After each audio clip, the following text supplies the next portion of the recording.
Rahasia Luhut berakhir. Koalisi Bersihkan Indonesia akhirnya berhasil membongkar gurita bisnis tambang Luhut Binsar Panjaitan dan pejabat negara lainnya. Suara.com, Koalisi Bersihkan Indonesia mengungkapkan ada sejumlah nama jenderal militer dan pejabat publik yang diduga terlibat dalam gurita bisnis pertambangan Luhut Binsar Panjaitan. Kalau kemarin Luhut ngotot membantah dan bahkan mempolisikan Haris Azhar dan Fathia, sekarang Koalisi Bersihkan Indonesia mampu membongkarnya. Bahkan secara detail disertai data dan nama-nama yang terlibat dalam bisnis tersebut. Merah Johansyah dari Jaringan Advokasi Tambang Jatam mengatakan, setidaknya ada 17 nama elit politik dan 6 diantaranya adalah jenderal tinggi TNI, purnawirawan, prajurit, serta jenderal berbintang tinggi. 4 diantaranya adalah mantan menteri dan menteri aktif seperti Pak Luhut sendiri sebagai Menko, kata Merah dalam diskusi virtual pada Jumat 8 Oktober. Nama militer di tambang pertama adalah Mayor Infanteri Paulus Panjaitan, yang tidak lain adalah anak dari Luhut Binsar Panjaitan. Ia memiliki hubungan dengan perusahaan tambang PT Buana Inti Energi dan PT Toba Sejahtera milik Luhut. Nama kedua adalah Letnan Jenderal TNI Purnawirawan Haji Sumardi dan Jenderal Purnawirawan Fahrul Razi, ex-Menteri Agama, yang merupakan komisaris di PT Toba Sejahtera milik Luhut. Kemudian Yusman Syafi'i Jamal, ex-Menteri Perhubungan, yang menjabat sebagai komisaris di PT Rakabu Sejahtera, PT Toba Sejahtera dan PT Kutai Energi. Lalu Letnan Jenderal Purnawirawan Eko Wiratmoko, yang pernah menjabat Pangdam Patimura dan Brawijaya, serta pernah menjadi elit Partai Golkar dan Sekjen Cakra 19, yakni tim sukses Jokowi saat itu. Namanya terhubung dengan PLTU PT Kertanegara Energi. Selanjutnya, Legend Purnawirawan Suaidi, Kepala Staf Umum ABRI 1999 sampai 2000, yang menjabat Direktur Kutai Energi dan juga Presiden Direktur Utama TMU di Kalimantan Timur.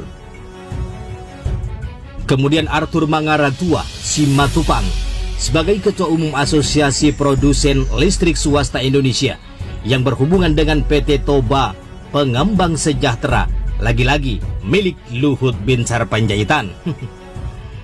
Pandu Patria Syahir, dia adalah keponakan Luhut Binsar Panjaitan, pengurus Kadin yang terlibat dalam Satgas Omnibus Law, Ketua Organisasi Pertambangan Batubara Indonesia 2015 hingga 2018 dan 2018 hingga 2021. Namanya terhubung di PT Toba Bara Sejahtera Energi Utama.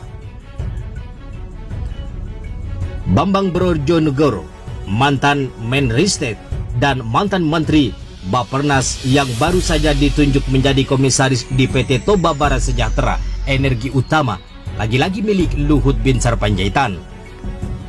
Ada pula nama Afif Budi Sulistyo, adik ipar Presiden Jokowi, yang merupakan Direktur PT Rakabu Sejahtera, yang berkongsi dengan PT Toba Sejahtera milik Luhut Binsar Panjaitan. Kemudian mantan komisaris BUMN PT Pupuk Kaltim, yang saat ini menjabat sebagai komisaris BUMN PT Pupuk Sriwijaya Pusri, Bambang Supriyambodo, juga terhubung dengan PT Rakabu Sejahtera. Gurita bisnis tambang PT Rakabu Sejahtera juga menyeret nama 2 anak Jokowi, yakni Kaisang Pangarep dan Gibran Rakabuming Raka, sebagai pemegang saham terbesar kedua di PT Papua Rakabu Sejahtera setelah Toba Sejahtera milik Luhut Binsar Panjaitan. Merah menyebut nama-nama pejabat publik dan militer ini terhubung langsung dengan gurita bisnis tambang Luhut Binsar Panjaitan yang banyak beroperasi di Kalimantan Timur dan Papua. Apa yang menghubungkan mereka? Aktor-aktor tadi ternyata juga memiliki jejak, bukan hanya di Kalimantan Timur, tetapi juga di Papua, jelasnya.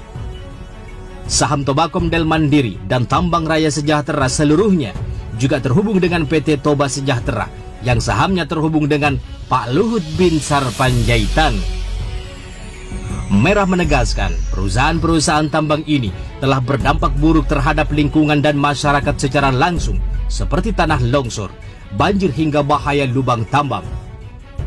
Dia juga mengecam laporan pidana yang dilakukan oleh Luhut terhadap aktivis lokal Taruh Haris Azhar dan Kontras Fathia Maulidianti karena tidak terima namanya disebut bermain tambang di Papua. Pemerintah atau kepolisian dan aparat hukum untuk tidak boleh meneruskan dan melanjutkan kriminalisasi terhadap kawan-kawan kami, Fathia maupun Haris, karena yang mereka sampaikan adalah fakta yang tidak hanya terjadi di Papua, tetapi juga di Kalimantan Timur. Pemerintah juga harus memperkuat penegakan hukum dalam operasi tambang batu bara. Nama-nama pejabat publik dan militer di pusaran bisnis ini justru akan melemahkan posisi negara untuk menyelamatkan lingkungan hidup. Untuk diketahui, Koalisi Bersihkan Indonesia terdiri dari YLBHI, Jatam, ICW Kontras, Walhi, Fraksi Rakyat Indonesia, Greenpeace Indonesia, dan Sajogyo Institute.